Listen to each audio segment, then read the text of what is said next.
I've sent a paper around. Could you just write your name and your SFU ID? My girlfriend is fascinated by the question of whether or not attendance turns into performance. So we're just going to find out 2, 4, 6, 8, 10, 12, 14. If the 14 out of 80 students who come to class today are actually, in fact, the highest performing students in the class. So don't worry. I have low expectations. No, I don't have low expectations. I have high expectations. I don't have any expectations of how your grades will look.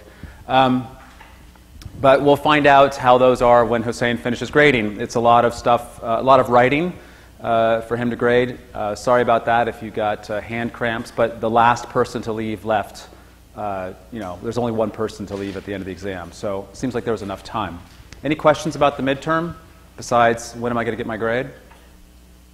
Okay, we'll go over that midterm when it gets finished. Yes? That is the idea. On the other hand, I talked to Anka, who is the head of undergraduate affairs and economics, and she said, if nobody is here and they also fail, then that's okay. So I personally am just taking the grades in as they come, and I'll have an update on how people are doing after the midterm comes in, which is will bring us up to 45% of the course grade in terms of the homeworks and the briefings and so on, and then we'll know how people are doing in terms of their progress. I had a long conversation actually about this last night with my girlfriend.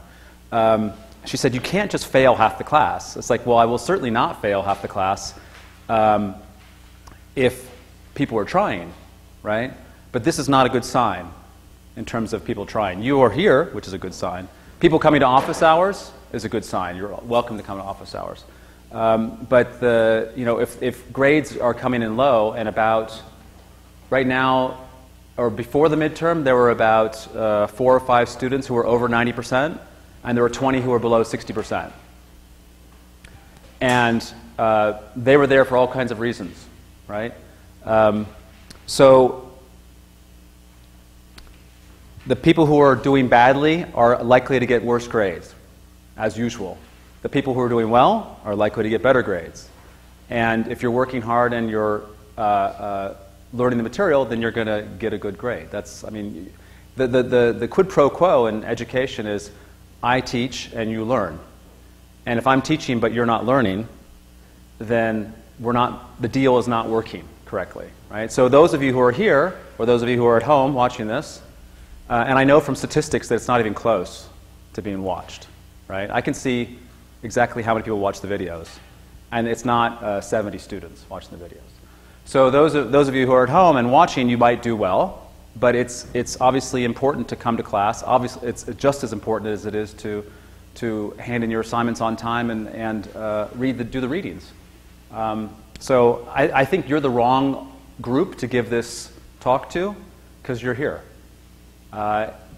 And you're doing what every student is expected to do. The people who are not here, I've never seen this in my entire life, actually. I've taught at 4 different schools in 3 different countries, and this is really shocking to me. But for some reason, there's this different idea of how to be a student either in this class, or with me, or at Simon Fraser, or in Canada. I don't know what it is, but that's what's going on. So I am just trying to carry on and teach the topic and help you guys learn. Does that answer your question in the most vague possible way?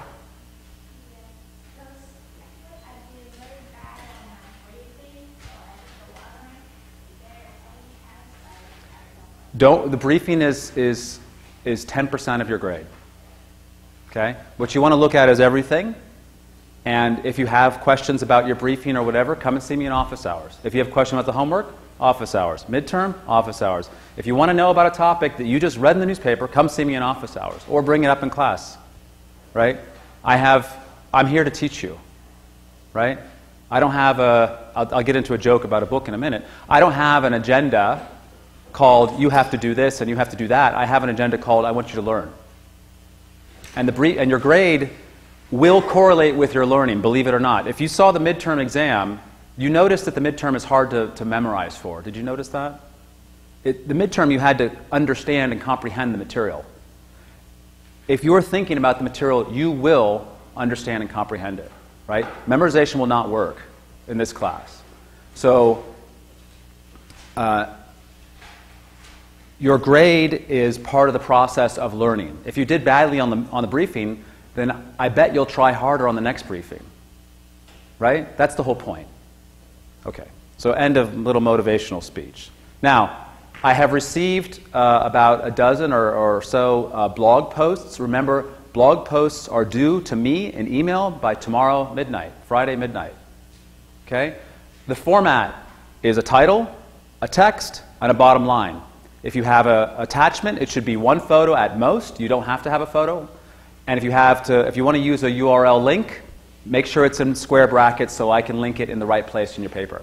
When you say like Friday midnight, it's not the midnight that's coming up tonight. It's like midnight. No, tomorrow night.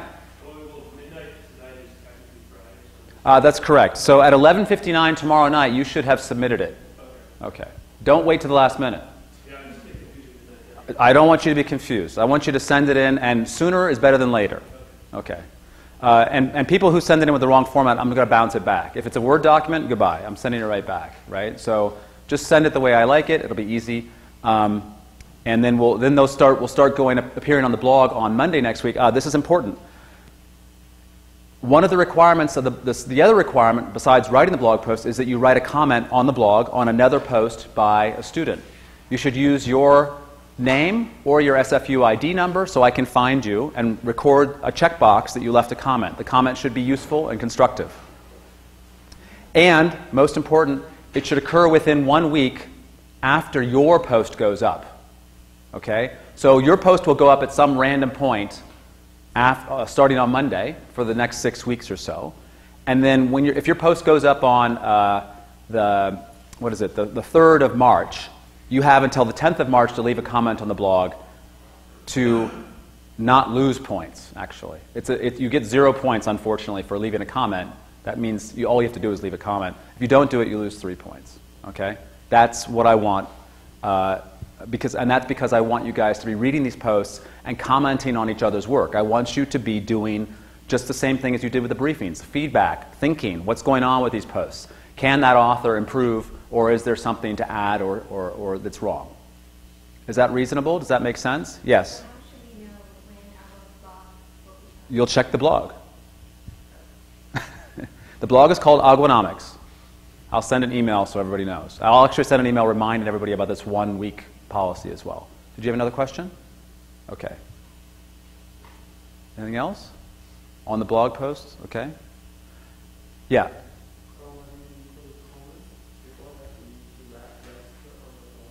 No, I don't think you need to register. You can.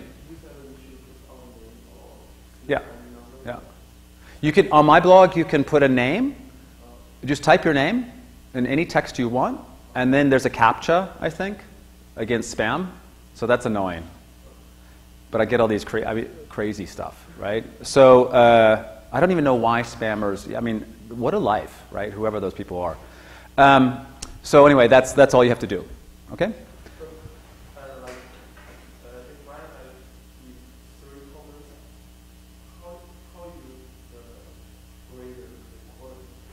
I don't grade it at all. I grade the existence. Okay? So you only have to do it once. And then if it exists, then you don't lose points. Right? Because the blogging assignment is worth 10 points. It's worth 2 homeworks. Right? It's worth half of a midterm, that blog assignment. So on the one hand, boy, that's a lot of points for not much work. On the other hand, you lose a lot of points if you don't do that work. Right? So I want you to do it. The blog post is not so I can grade you. It's so that you can write something for the public that is interesting to read. Okay? It's practice. Right? It's practice in doing things. That's, of course, why you're in school. My other class, the 482 class, that 2 people are, you're in it, and Alex is asleep somewhere, are also in that class. But that class is all about practicing writing a paper, a much longer version of what you guys did for the briefing. Reading, sorry, go ahead.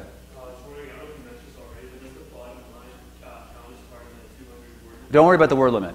Write whatever's appropriate. Okay? If you could do it in 50 words, great. If you could do it in 400 words, it's a little long, but fine. Okay? Don't worry about the word count. Worry about writing something good.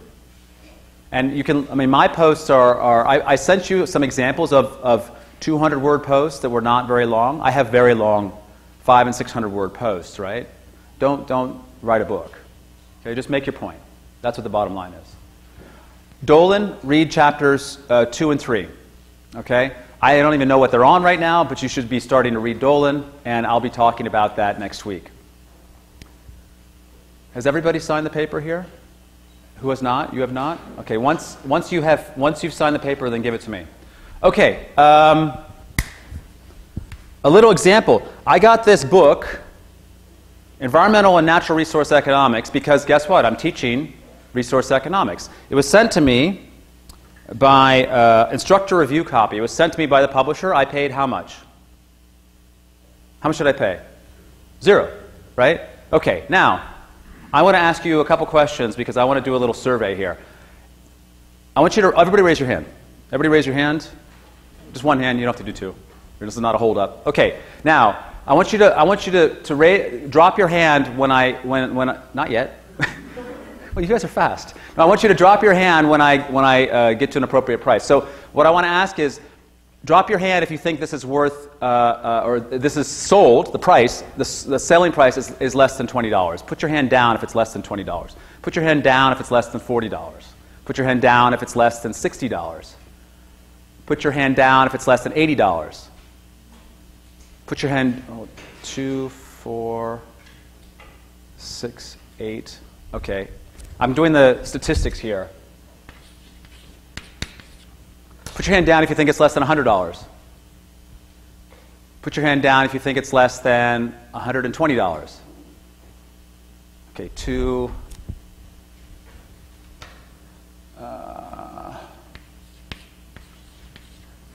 Put your hand down if you think it's less than $140. Put your hand down if you think it's less than $160. 160, we got you, huh? Okay. 120. So if I do a weighted average, I'm going to put a 40. Oh, sorry, this is not the way to do the weighted average. I got 2, 4, 6, 8, 10, 12, 14, 16, 18. No, let's call it 20. So 10 people is 800. 4 people is 400. 2 people is 240. So this should translate into 1,200. 1440 divided by 20 is $75 about. Roughly $75 is an average value that you guys put on this book. Now, different question. Put your hands up. How much would you be willing to pay for this book? Okay? Would you be willing to pay more than $20?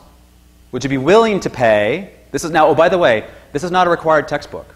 This is a book that you're going to buy for pleasure. This is a book you're going to read on the weekends.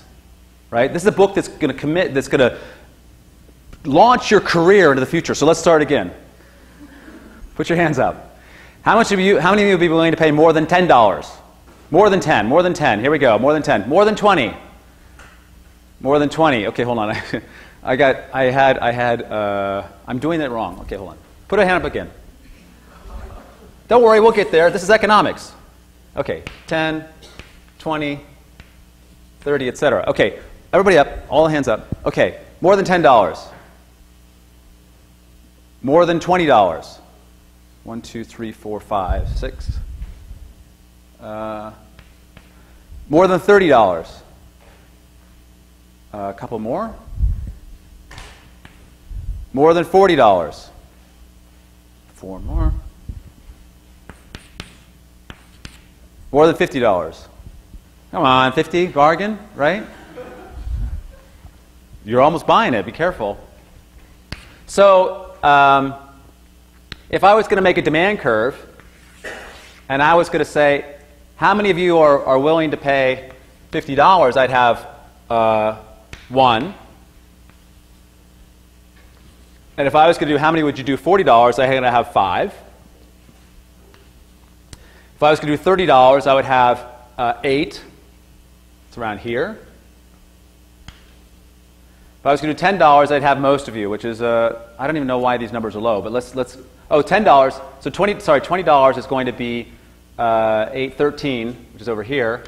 And then, it'll probably go down here. If I give it, How many would you take this for free? Would you take it for free? You need to, keep the door open in your room, right? A book stop, a door stop. So what we have here is, roughly speaking, a demand curve. Okay, and we have an estimated price of, up here, right, $75. But this is, how much this costs on Amazon? US dollars, remember, actually. $130. Now, this is no surprise, right? You know how textbooks work, but the thing that's interesting is that I got this in the mail for free. And they said, review copy, not for sale. It's protected by US copyright laws, which means we can do whatever we want because we're in Canada.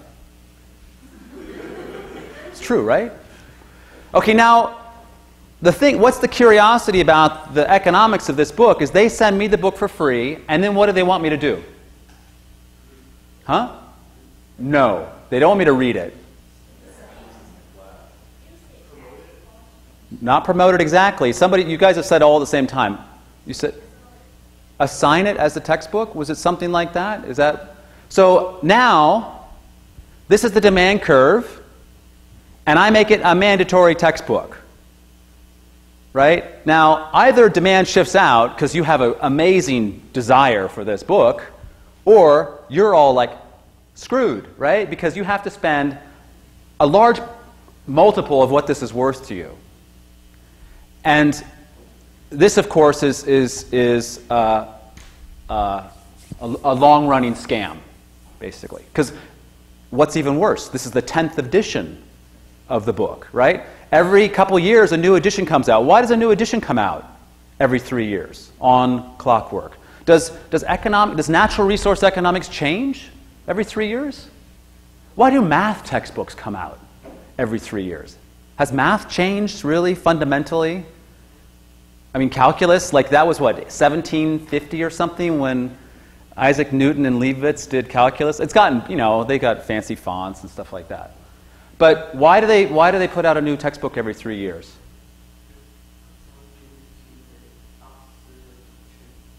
Say that again? Willingness to pay will change after 3 years? So you're saying it's a demand-side response to consumers who really want a refreshed book, like a new iPhone. Yeah. Because every 3 years when you get a new iPhone, it's so much better, like a textbook. I don't think iPhones and textbooks are in the same category. What's another reason why it might be every 3 years? Okay, we'll go with that one, right? But what part of making more money are they doing?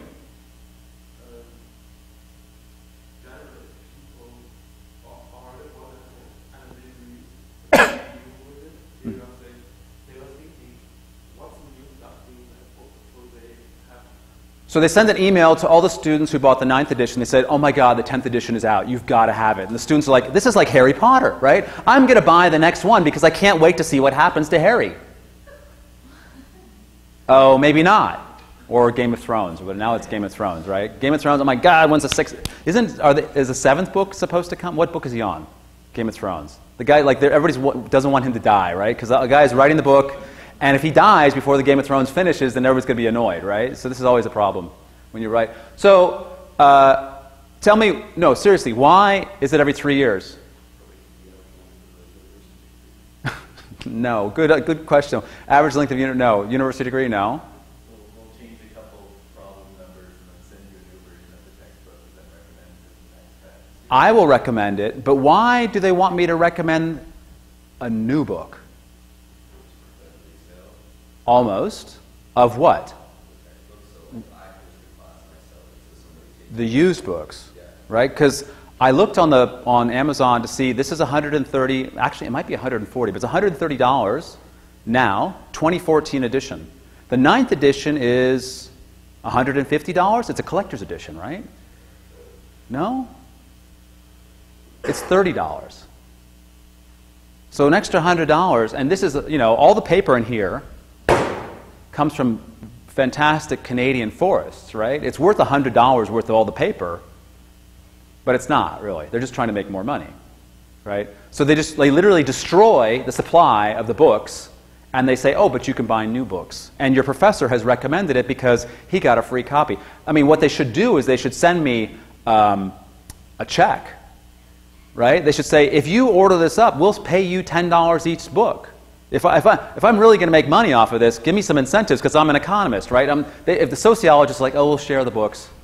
But economists, like, they want to make money. And the worst example I ever heard was a professor of nutrition who had a textbook that was published by herself, and you had to do your homework in the textbook and rip out the page and turn it in. Now, you could not turn in a photocopy page. You had to rip out, it had to be the little things on the side had to be there. And guess how much that exercise book cost, which was 80 pages thick, soft cover? About $1 a page. $80, right? Because, you know, those little tear pages are very expensive to put in the book. But that's how that professor, she taught nutrition at a big school, 300 students, $50 a book profit. That's $15,000 profit she made off of a book that she required her students to use. That's a pretty interesting abuse of monopoly power, isn't it? And that's what these guys are also playing with, except she figured it out way worse than them, right? My monopoly power is, oh, a free book, yeah, I'll assign this to students. I don't care how much it costs. I don't even know how much it costs. There's no price on it. I have no idea, right? That's why I gave you guys the Dolan book, by the way, because that was like, what, was it $25 or something? Or was it $18? I don't remember. It was under 30, I think, right? Number one, it was cheap. Number two, it's worth reading, which is two good reasons to recommend it. This, I don't even know. So, oh, and the last question, what should I do with this book that I've gotten for free, that I value, by the way, at 0, right? So I value it at 0. What should I do with it? I have 3 choices. I can throw it away, I can give it away, or I can sell it.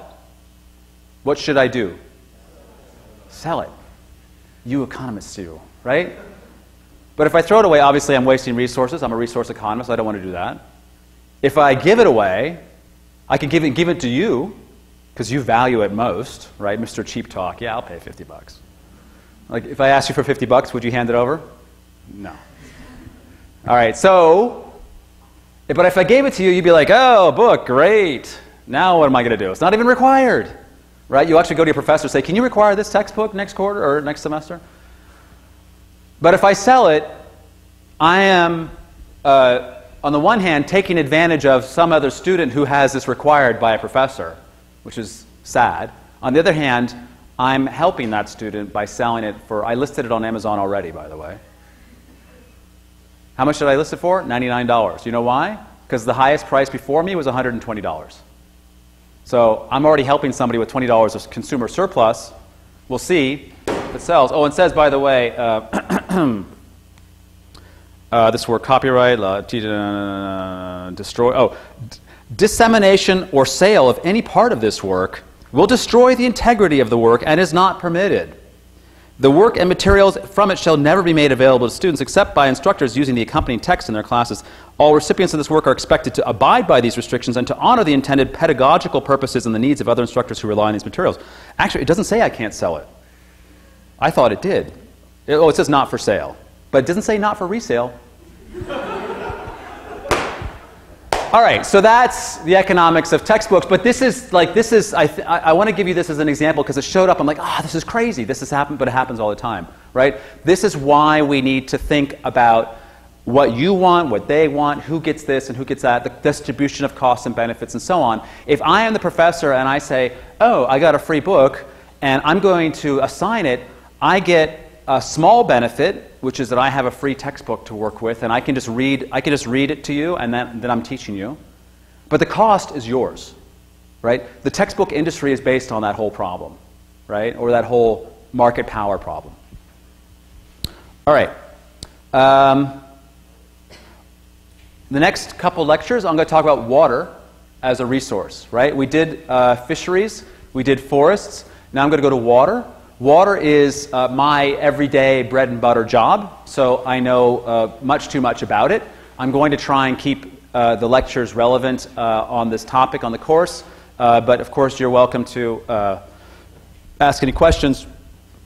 I'm going to, on Tuesday, continue talking about water, but I'm going to bring some photos just to make it all fun and games of places that I've traveled and some interesting water issues there. I've got photos from Jakarta and Colombia and so on.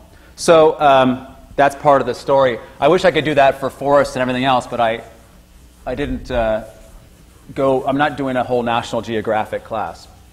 Okay, so water is a very tricky good because it can go to any one of the 4 boxes of goods. Remember, we've got rival, non-rival. If you come out of this class, you know one thing. I said that before. This is one thing. What was the other thing I said you should know? Distribution of costs and benefits, I think, was the political economy side. Rival, non-rival, excludable, non-excludable. Non-rival, non-excludable is a public good. Rival, excludable is private. Non-rival, excludable is club. And non-excludable rival is a common pool good.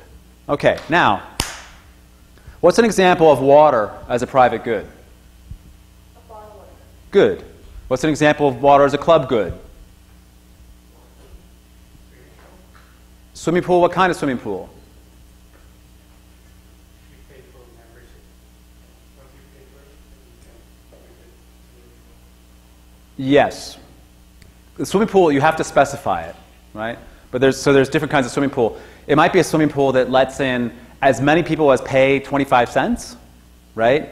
Then it ends up being excludable but rival, right? Because there's so many people in there. An open swimming pool is non-excludable but rival because everybody shows up. But maybe they don't show up in February, right? Okay, what's a public good? Water. Yes. And what's a common pool good?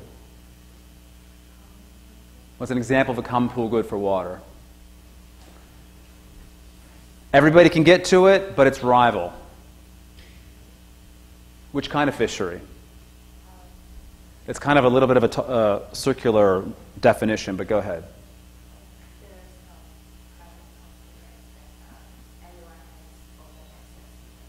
Right, it's open access fishery, which is actually another way of saying common pool, right? But open access as in everybody can come there and they can deplete the fishery, right? So there's enough people coming to deplete it. The fisheries were not open access until the 20th century because there wasn't enough technology or enough population to exhaust the fisheries, right? So they literally, that's what Scott was talking about. There were so many fish, they had no idea that they could exhaust the fisheries, right? But humans are very ingenious at finding ways to get more from something. Okay, so water as a rival, excludable good here, this is water as a resource. Okay, and this over here is water as an environmental good. And I'll give you a couple of the examples you gave we can work with, okay? What you have is water as a resource. You've got a bottle of water, right? You can have water rights that are owned by farmers. You could have water that comes out of your tap. Those are all water as a resource in the sense that not just that it's a private good, but or even a club good, but that its use has an economic value and, more importantly, what? In terms of a resource versus an economic good, the big definition we use to distinguish between those two. When I consume water from a bottle, what's the important factor as far as you're concerned?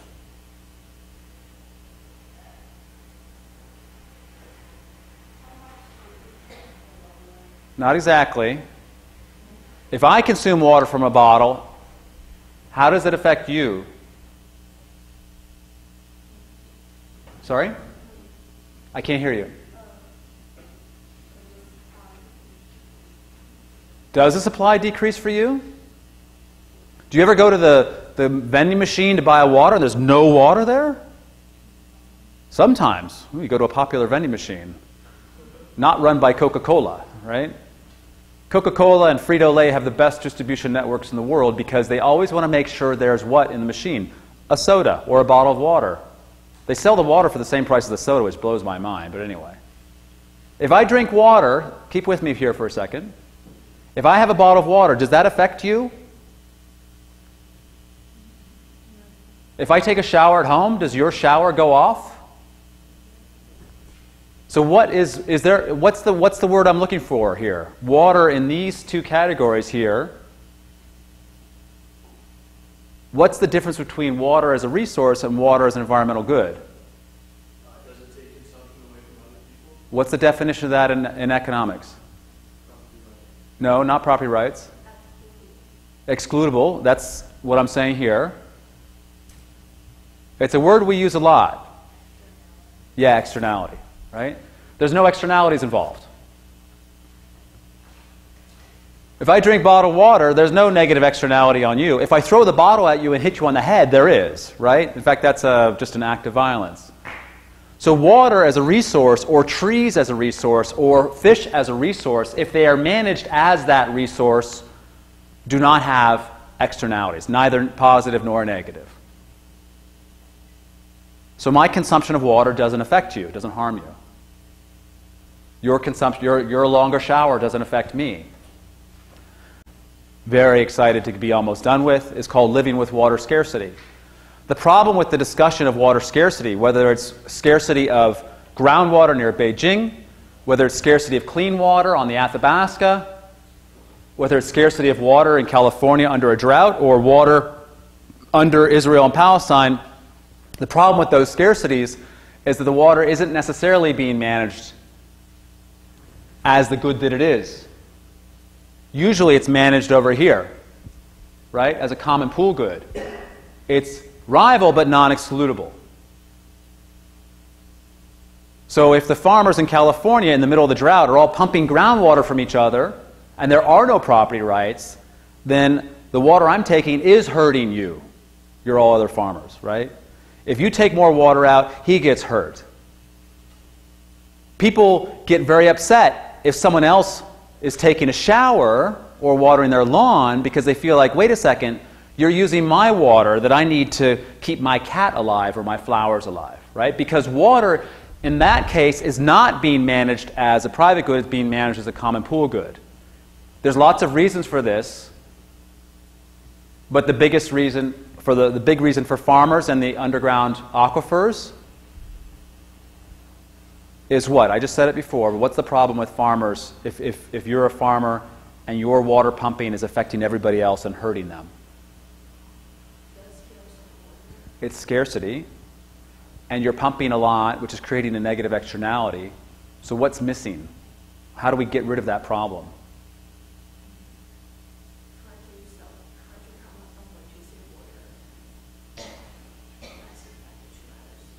How do we come up with what way can we use to have a less impact on others?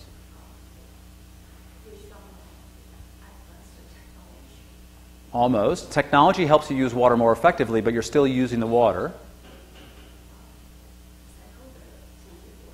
That's making more water. You're really good. You have lots of answers. This is good.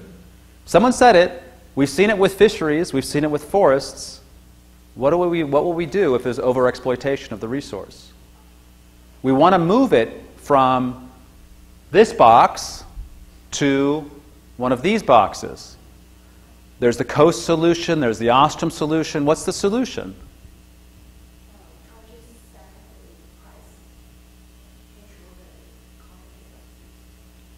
That's good for a different application, but reverse it. Reverse it. What is it? Property rights. Right? Set the quantity of use, and then will come the price. Because I talked about farmers. Right? If I was talking about your shower is hurting me, then your answer, set the price, and that will affect the quantity, is correct. Right? What we want to do is we want to move it from this box over to one of these two boxes. And here's the thing that she was just saying, which is really important. When you have demand and you have supply, in the water sector, it's very common to do the biggest mistake ever in economics, which is they say, oh good, we've got this much quantity, we've got a limit on how much quantity we have, right? And we have this price. What happens if you set that price when you have that quantity? What happens? More people are using it than what? What's demand going to be? Is it bigger or less than Q bar? Bigger, huh? This is the price. Well, demand at this price is over here. So if this is quantity demanded, and this is quantity supplied, right? We have a problem, NASA, right? What's it called? Simple word. What do we have? If I have quantity demanded greater than quantity supplied, the simple definition, what does that mean? What's the word for that? Overexploited, yes. Different word. Shortage. We have a shortage, right? This is just like the Economics 1 story, you know, rent control or a price floor, price ceiling. Basically what we've done is we've created a problem of a price ceiling and we have a shortage that's equal to this much. And there's different ways of this manifesting in the water sector, right? If I make the price too low, given the quantity, the shortage can happen in lots of ways. One way is you actually don't get water, right? You turn on the tap and there's nothing there. This is what happens in many developing countries. India is a very famous example, but you can go to many other countries where the price is kept low to help people. This is the word they use. We're helping people. And they run out of water because there's not enough water at that price. In richer countries, they don't necessarily run out of water. What they end up doing is they are going to find more supply, or they're going to try and squish demand, right? One thing they do is they say, oh my God, we're running out of water, don't take a shower, right? Or you're not allowed to water your lawn, and if you do, you'll get a ticket from a cop, a water cop will come and find you with your green grass and give you a ticket. They have an education campaign on TV. You shouldn't want water. Water's not a good idea. You don't like water. They try and change what? What are they doing with that?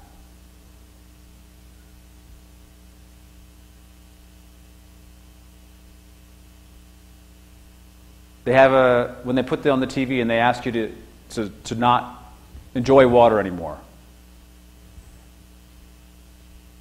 I'm pointing at you, right? Yeah.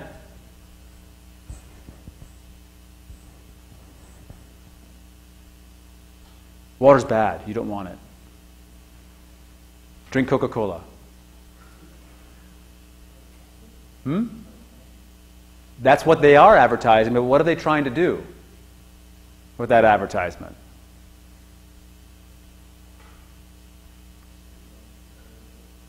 No, it's the opposite. You don't want to use water. We don't have enough. Do your own thing. Do your thing for the community. Don't like water. Don't water your lawn. It's cheap, but don't use it, by the way. Are they affecting the supply of water, or are they affecting the demand of water? Demand. Are they using a price mechanism or a non-price mechanism? Non-price. So they're not trying to get you to slide up and down the demand curve. What are they trying to do with demand?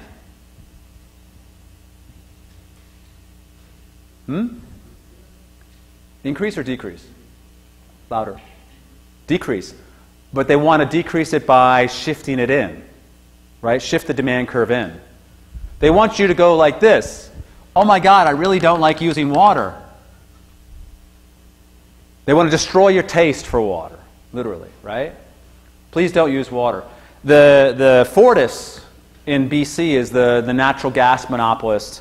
And apparently, I don't know if this is still true, but they used to have an advertising campaign saying, live luxuriously with natural gas, right? If you use natural gas, turn on that stove. Yes. Luxury, right? You can heat your house with that stove. You can have a little little fireplace on the stove, right? Turn on the heaters, open the windows, live luxuriously, right? Melt the snow outside with the heat from your house, right? They want to shift demand, what? Out, right? Oh, please use more natural gas, because we can only sell it for this price and we've got way too much. We're Fortis, right? So they're trying to shift in demand or shift out demand. They're not using a price mechanism because in many ways, because they're not allowed. And the water sector is interesting in terms of not being allowed to use price signals, which I'll get to in a minute. So what we have here is a shortage. They're trying to talk in demand. Some people they'll run out of water. Oh, but what they do is they'll talk up demand. That's the demand side response. What do they do from the supply side? What can they do, the water company? I'm asking you all the way in the back, Maylin. What do they do to if they're not doing demand, they're not trying to decrease demand, how do they increase supply when they have this shortage of water? How do they increase supply? The water company has water. It's not enough because there's all these people. How do they get more water?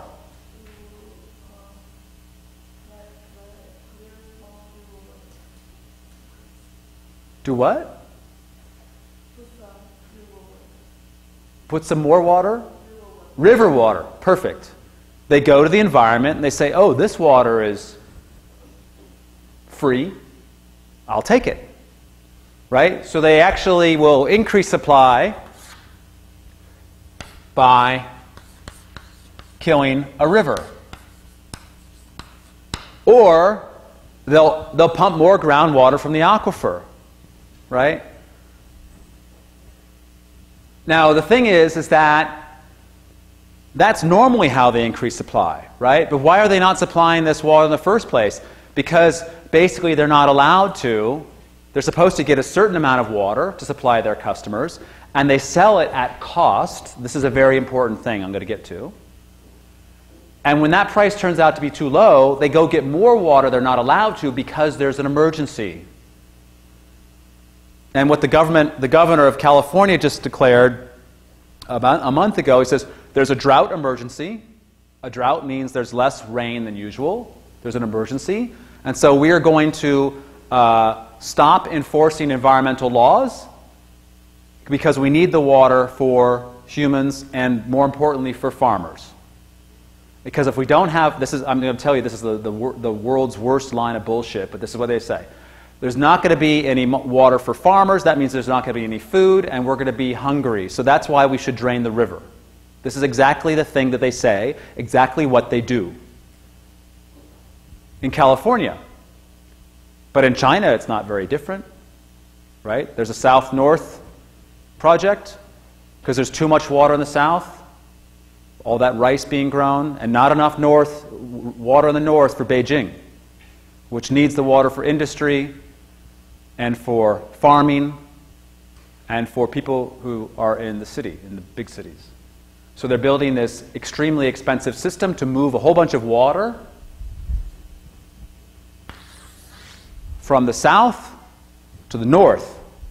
But they are not necessarily reducing demand, are they? They're increasing supply. And the reason this is going to have a negative impact is because of the negative externality. Because the water is coming from environmental sources. It could easily become a huge problem in China, if not already, because removing water from the south removes water not just from the rivers, but also from irrigation, also from water supplies. And that water is very useful for diluting pollution. That water is useful for feeding the fish populations. The people in the south are going to be suffering from this problem, just like the people in California are suffering from their rivers being dead. The San Joaquin River in California has, California is like this.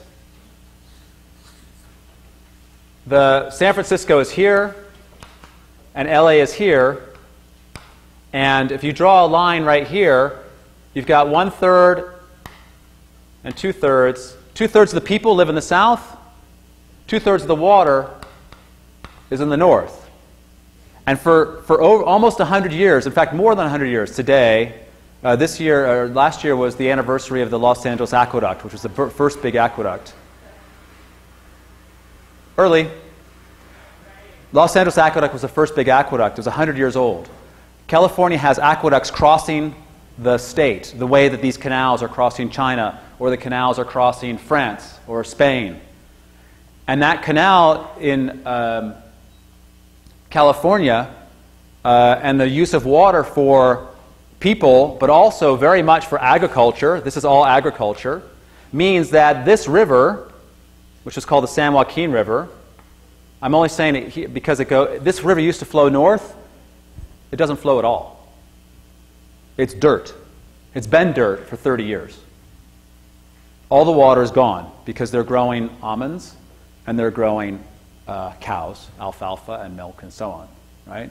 So that is California's reality. And in the drought, the next river, you can kill a river too because we need to keep growing the food. But why is that? It's not actually because California is going to starve. What they'll say, the California farmers will tell you you'll starve. They say, well, you don't want to eat food from Mexico, grown by Mexicans, or China, because Chinese have funny food. You want California food, right? So we need water for California food. But the crazy thing is that half the food that's produced in California is exported out of California, back to China sometimes, right? So the farmers are saying, we need to feed you, so you need to give us the water. And the people in California are like, oh my God, we'll give you the water because we want to eat. And the farmers say, thank you very much. They put it on a ship and they send it to Japan. One of the bigger crops in California down here is in the middle of one of the hottest deserts in North America. And they take 20% of the water out of the Colorado River and dump it on the ground there. The Colorado River is dead too, by the way. It doesn't reach the Colorado River. Used to go here down to Mexico, and it doesn't. It dies. So what they do is they grow grass in the desert. They cut the grass, they roll it up, they put it on a ship, and they send it to Japan. That's how they use the water in the Imperial Valley. So we have to give water to the farmers because otherwise we'll starve because we won't have grass to eat. Or the Japanese won't have grass for their little teeny front yards, right? Japanese don't have very big lawns. So that's what happens with supply side augmentation, right? I could tell many stories of that, but you got the point. I'm going to go into pricing and so on in the next lecture because it'll take more time. But what I want you to take away from this lecture today, the start of it, is that water as a resource can be used very efficiently. But it has to be treated as a private property. That is, if it's water from your tap, it has to be priced correctly so that it doesn't create rivalry, doesn't create negative externalities. Or it has to be treated as private property so that the farmers, you have some rights to the groundwater, you have some rights to the groundwater, so you don't hurt each other. Or you have rights to the river water, and you have rights to the river water, so you don't hurt each other. There has to be a limit on how much water is being consumed so that it doesn't go from here to here. Right? You can manage it as a club good, saying, hey, we're all in one big club. Don't take too much water. I saw you. Don't take too much water. Just like you shouldn't chop down a tree unless I am watching you and we're managing the trees in our community forest. Right? So all these things can be managed properly, but they're not necessarily managed properly, and that's how we run into trouble. All right? So I'll stop for today, and I'll see you guys on Tuesday.